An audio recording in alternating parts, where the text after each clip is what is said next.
Evening viewers. आज हम पढ़ेंगे इंटरप्रिटेशन ऑफ स्टैट्यूट्स में मैंडेटरी प्रोविजन और डायरेक्टरी प्रोविजंस। मैंडेटरी प्रोविजन क्या होते हैं, डायरेक्टरी प्रोविजंस क्या होते हैं इंटरप्रिटेशन ऑफ स्टैट्यूट्स में। कानूनों का निर्वचन करने में निर्देशात्मक और आदेशात्मक जो प्रोविजंस क्या होते हैं। तो मैंडेटरी डायरेक्टरी प्रोविजंस जो होते हैं उनका बहुत इंपॉर्टेंट रोल होता है।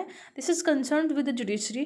कितनी ही बार कोर्ट के सामने सवाल आता है कि पर्टिकुलर इनेक्टमेंट की प्रोविजन मैंडेटरी है या डायरेक्टरी, या फिर यह इनेक्टमेंट डायरेक्टरी है या फिर मैंडेटरी। तो ये पता लगाने के लिए जजेज जो है ऑब्जर्व करते हैं। जजेज ऑब्जर्व करते हैं, एनालाइज करते हैं कि क्या होते हैं मैंडेटरी और डायरेक्टरी प्रोविजंस। तो मैंडेटरी प्रोविजन हम यहाँ पढ़ेंगे तो उसका मतलब है कंपल्सन टू बी परफॉर्म। ऐसा जो है प्रोविजंस जिसको कंपल्सन है परफॉर्मेंस करना उसकी, और उसके जो प्रोविजंस को फॉलो किया जाना बहुत ज़रूरी होता है, उसको अवॉइड नहीं कर सकते। अगर उसको अवॉइड किया गया तो फिर उसके लिए पेनल्टी या संक्शन होगा। और डायरेक्टरी प्रोविजंस वो इनेक्टमेंट्स होते हैं, वो प्रोविजंस होते हैं जिनको फॉलो करना उस तरीके का जरूरी नहीं है जिस तरीके का मैंडेटरी प्रोविजंस को फॉलो किया जाता है। और इसके लिए संक्शन नहीं होता, इस पर डिस्क्रिशनरी पावर डिपेंड करती है कि इसको फॉलो किया जाए या नहीं किया जाए। अब कुछ टेस्ट हैं डिटरमाइन करने के कि डायरेक्टरी प्रोविजन कौन सा होता है और मैंडेटरी प्रोविजन कौन सा होता है। इसके लिए है ना वर्ड्स यूज होते हैं, जैसे मे है, सेल है, must, as he deems fit. तो इसके लिए टेस्ट डिटरमाइन करते हैं, तो इसके लिए दो ही चीज़ को देखते हैं। Language use in the statutes, के स्टैट्यूट्स में क्या लैंग्वेज यूज की गई है, और इंटेंशन टू द लेजिस्लेचर, और लेजिस्लेचर ने, पॉलिसी मेकर ने जो ये लॉ बनाया है उनका लॉ बनाने का पीछे क्या इंटेंशन उनकी रही है। तो इसमें कुछ वर्ड्स आते हैं, may, shall, must, as he deems fits, इस तरीके से। तो इसमें एक केस लॉज है हरि प्रसाद वर्सेस अहमद, हरि विष्णु वर्सेस अहमद का। उसमें डिफाइन किया गया है और डिफरेंस को भी बताया गया है डायरेक्टरी और मैंडेटरी प्रोविजन को, कि डायरेक्टरी प्रोविजंस क्या होते हैं और मैंडेटरी प्रोविजंस क्या होते हैं। डायरेक्टरी प्रोविजंस तो वो प्रोविजन है जिनको फॉलो करना जरूरी नहीं है, डिस्क्रिशनरी पावर पर डिपेंड होता है कि इसका इंटरप्रिटेशन किस तरीके से किया जाएगा कोर्ट की।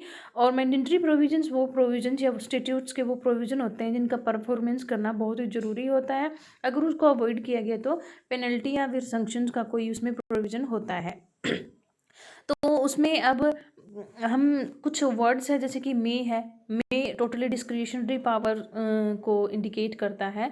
तो इसका जो है लॉजिकल इंटरप्रिटेशन करते टाइम इसको इसी तरीके से डिस्क्रिशनरी पावर पर डिपेंड करता है कि अब इसको किस तरीके से इंटरप्रिटेशन किया जाए। लेकिन कई बार इसके साथ कंडीशंस को अटैच कर दिया जाता है, तो उसके इसमें वो डिपेंड करता है, उसके ऊपर हो सकता है उसको एज अ मैंडेटरी प्रोविजन भी लेना पड़े। अब शेल वर्ड है, मस्ट वर्ड है, ये इस तरीके के वर्ड्स हैं जिसमें कि ये दिखाया गया है कि इनमें अगर पावर है तो साथ साथ में इनकी ड्यूटी भी है। मस्ट में पावर प्लस ड्यूटी भी है। और जैसे कि सेल है उसमें मैंडेटरी प्रोविजन है, लैंग्वेज से ही लगता है कि ये किया जाएगा, ये किया जाएगा miss it must be lawful है, साथ में उसकी पावर है प्लस ड्यूटी है। दोनों तरीके से ऐसे प्रोविजन को फॉलो करना ही पड़ेगा। एज डीम्स फिट वाला जो अगर कोई वर्ड्स आता था, कई बार आपने देखा है CRPC IPC पढ़ते टाइम कि जैसा उसको ठीक लगे ऐसा उसको उसके लिए प्रोविजन प्रावधान बनाएगा।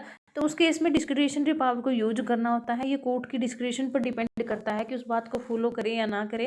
लेकिन इसका मतलब ये नहीं है कि जो डिस्क्रिशनरी जो पावर यूज करते टाइम कोर्ट अपनी मनमानी करेंगे। कोर्ट डिस्क्रिशनरी पावर को यूज तो करेंगे लेकिन with in the judicial limits use करेंगे। कुछ और टाइप्स के भी, जैसे कि जनरल प्रोसीजर्स होते हैं, डायरेक्ट नेचर के होते हैं, मैंडेटरी भी होते हैं, और नेचर ऑफ टाइम रिलेटेड होते हैं, जिसमें बता दिया गया, जैसे कि कॉन्ट्रैक्ट के रिगार्डिंग अगर हम एक लेते हैं एग्जांपल के लिए, time is the essence of the contract. कहीं कहीं पर रीजनेबल टाइम का भी लिख दिया जाता है। एक लिमिटेशन एक्ट है, उसमें भी टाइम पीरियड का बहुत महत्व है। इस तरीके के जो स्टेट्यूट्स हैं उनमें बताया जाता है कि भाई इसमें ये टाइम बहुत महत्व रखता है। अगर बहुत महत्व रखता है इट मीन्स वो जो है मैंडेटरी प्रोविजंस हैं। इस तरीके से हम इसको पढ़ेंगे। अब अगर कहीं बात आई है बीच में कंप्लाइंस की, तो कंप्लाइंस का मतलब होता है परफॉर्मेंस करना, परफॉर्म करना उसको। तो एक वर्ड आएगा सब्सटेंशियल कंप्लाइंस। ये डायरेक्टरी प्रोविजंस के रिगार्डिंग हम इसको यूज करेंगे कि मैंडेटरी प्रोविजन में तो ये है कि कंपल्सन है, उसको फॉलो करना ही करना पड़ेगा। अगर नहीं करते हैं तो पेनल्टी का कोई प्रोविजन होगा, सैंक्शन का कोई प्रोविजन होगा। लेकिन डायरेक्टरी में ये बता दिया कि फॉलो नहीं करोगे तो भी क्या है, सैंक्शन नहीं है। लेकिन इसका मतलब ये थोड़ी है कि डायरेक्टरी प्रोविजन का कंप्लाइंस या परफॉर्मेंस आप जीरो पे छोड़ दो, उसका कंप्लाइंस करो ही मत कोई प्रोविजन का। है ना, कि कुछ भी उसको उसको देखो ही मत, इग्नोर करो, नहीं। इसका मतलब ये है कि जो डायरेक्टरी प्रोविजंस में हालांकि नहीं है सैंक्शन और जो उसके लिए कोई भी पीनल प्रोविजन, लेकिन ये नहीं है कि हम उसको टोटली इग्नोर कर देंगे। उस प्रोविजन को भी हमें देखना पड़ेगा, यानी कि उसका सब्सटेंशियल कंप्लायंस करना पड़ेगा, मतलब कि performance of the material part तो हमें करना ही पड़ेगा। उसका जो सब्सटेंशियल पार्ट है, मटेरियल पार्ट है, उसका महत्वपूर्ण पार्ट है, उसका जो परफॉर्मेंस करने लायक पार्ट है, उतने भाग का, यानी कि 70-80% तक तो हम क्या है कि हम करेंगे। लेकिन कुछ उसके जो डिस्क्रिशनरीज जो इश्यूज बच जाते हैं उनका कंप्लाइंस करो, ये जरूरी नहीं है सिर्फ वो। तो सारा का सारा ही वो भी जो है डिस्क्रिशनरी नहीं होता, सारा का सारा वो भी डायरेक्टरी नहीं होता, उसके सब्सटेंशियल पार्ट का कंप्लाइंस करना पड़ता है। तो ये है डायरेक्टरी और mandatory provision interpretation of statutes में, इसमें इतना ही लिखना है। Thank you.